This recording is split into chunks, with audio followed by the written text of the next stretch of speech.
Vamos agora para o 13º artigo dessa coletânea, que é do Gabriel Marcos.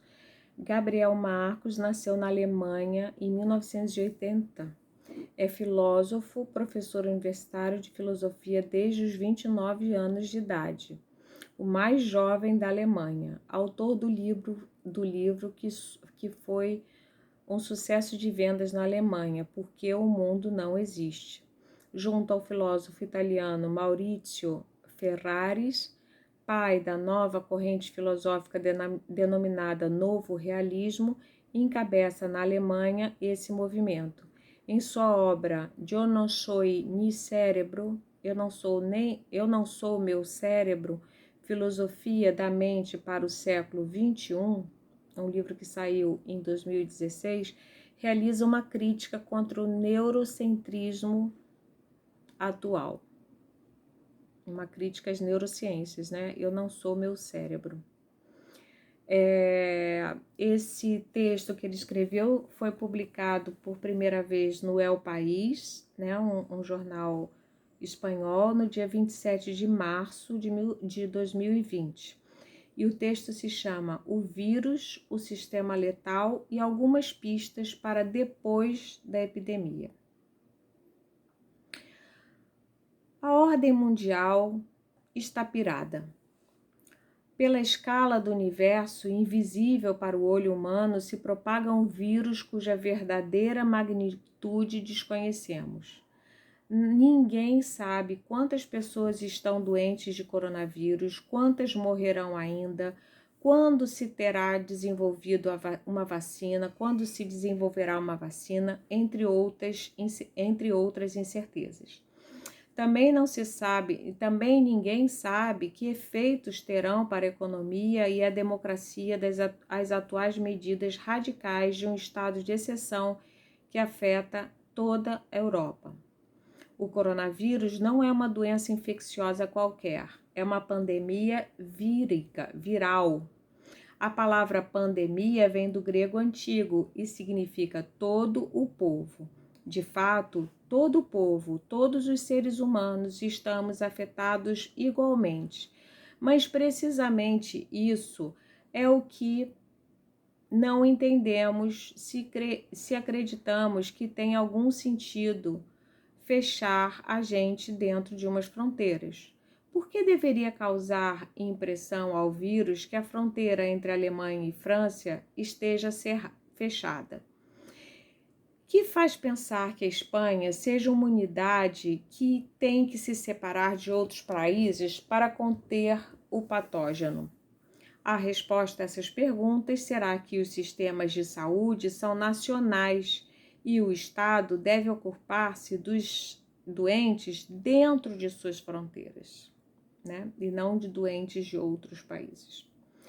Por certo, mas precisamente aí reside o problema.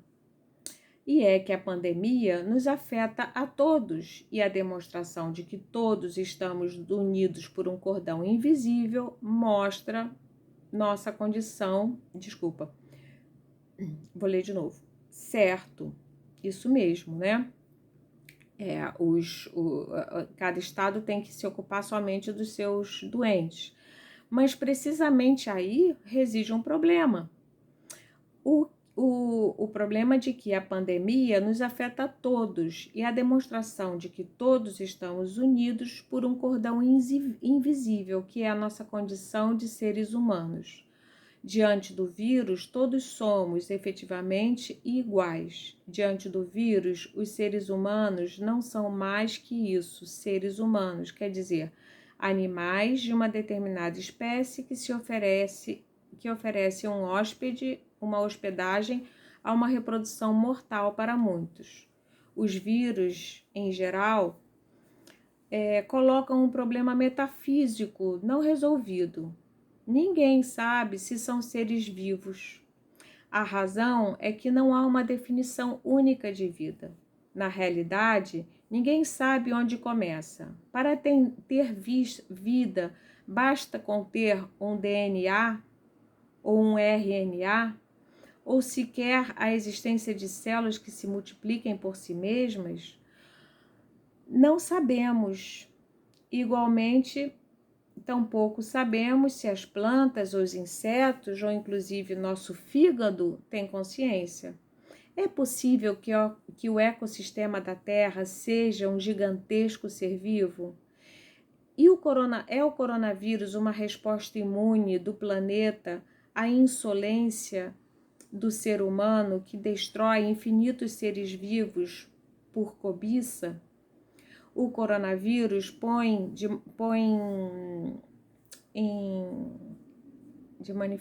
em ênfase as debilidades sistêmicas da ideologia dominante do século XXI. Uma delas é a crença errônea de que o progresso científico e tecnológico por si só pode impulsar o progresso humano e moral. Essa crença nos incita a confiar nos especialistas científicos, que os especialistas científicos podem solucionar os problemas sociais comuns. O coronavírus deveria ser uma demonstração disso à vista de todos. No entanto, o que ficará marcado é que semelhante ideia é um perigoso erro. É verdade que temos que consultar os virólogos, são eles que podem nos ajudar a entender o vírus e a contê-lo a fim de salvar vidas humanas. Mas quem os escuta quando nos dizem que cada ano mais de 200 mil crianças morrem de diarreia viral porque não tem água potável? Por que ninguém se interessa por essas crianças? Por desgraça, a resposta é clara: porque não estão na Alemanha, nem na Espanha, nem na França ou na Itália. Entretanto, isso tampouco é verdade, já que se encontram em acampamentos para refugiados situados no território europeu, aos que chegaram fugindo da situação injusta provocada por nós mesmos com nosso sistema consumista.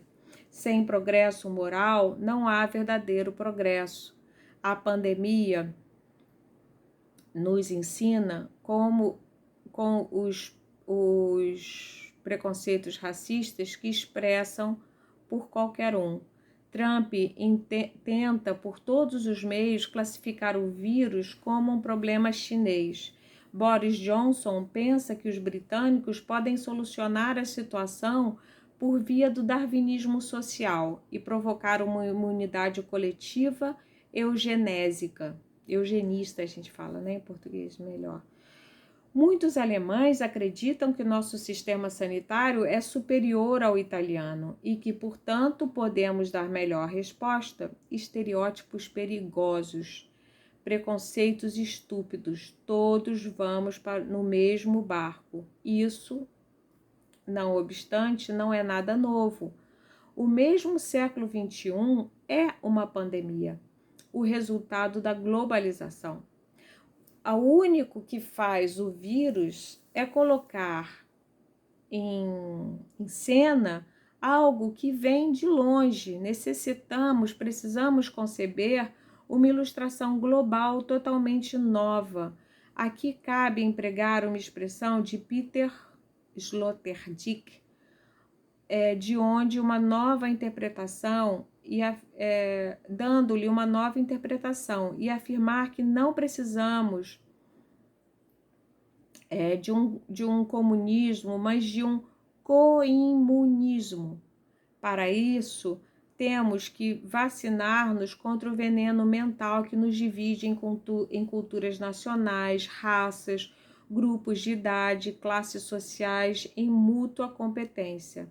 Num ato de solidariedade antes insuspeito na Europa, estamos protegendo nossos doentes e nossos idosos. Por isso, mantemos as crianças em casa, fechamos os centros, as escolas e declaramos o estado de exceção sanitária. Por isso, se investem milhões e milhões de euros para voltar a reativar a economia. Mas sim, uma vez superado o vírus, vamos continuar atuando como antes. Virão crises muito maiores, vírus piores, cuja aparição não vamos poder impedir. A continuação da guerra econômica com os Estados Unidos, na que já está imersa a União Europeia, a proliferação do racismo e o nacionalismo contra os imigrantes que fogem em direção aos nossos países porque nós proporcionamos a seus algozes o armamento e os conhecimentos para fabricar armas químicas.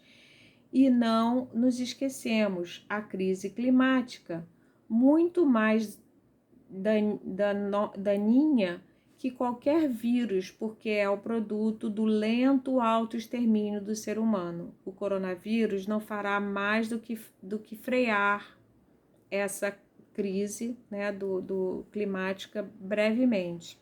Esses pequenos efeitos, né, de queda da poluição, mas é uma coisa que acaba rápido.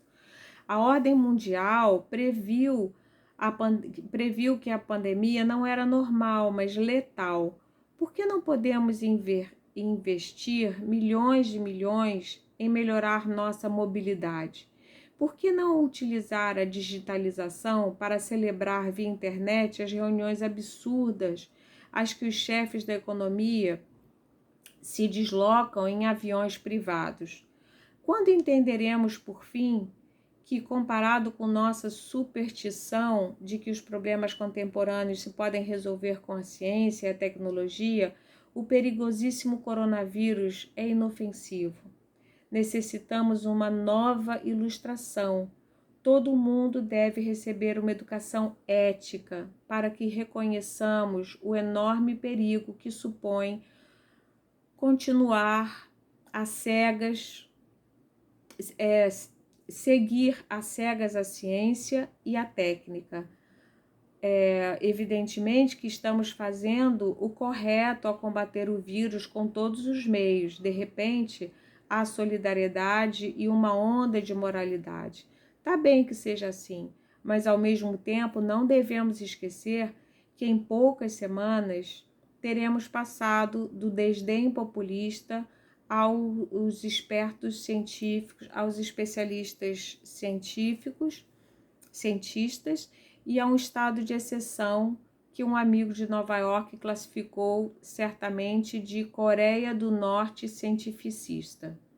Temos que reconhecer que a cadeia infecciosa do capitalismo global destrói nossa natureza e atonta os cidadãos dos estados nacionais para que nos convertemos em turistas profissionais e em consumidores de bens cuja produção causará a longo prazo mais mortes que todos os vírus juntos. Por que a solidariedade se desperta com o conhecimento médico e virológico, mas não com a consciência filosófica de que a única saída da globalização suicida é uma ordem mundial que supere a acumulação de estados nacionais enfrentados entre si obedecendo a uma estúpida lógica econômica quantitativista?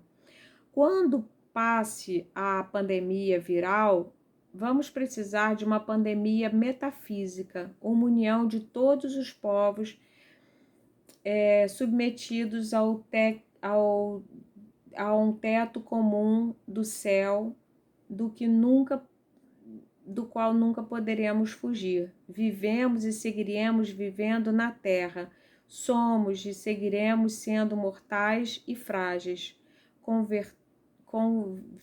Convertemo-nos, portanto, em cidadãos do mundo, em cosmopolitas de uma pandemia metafísica.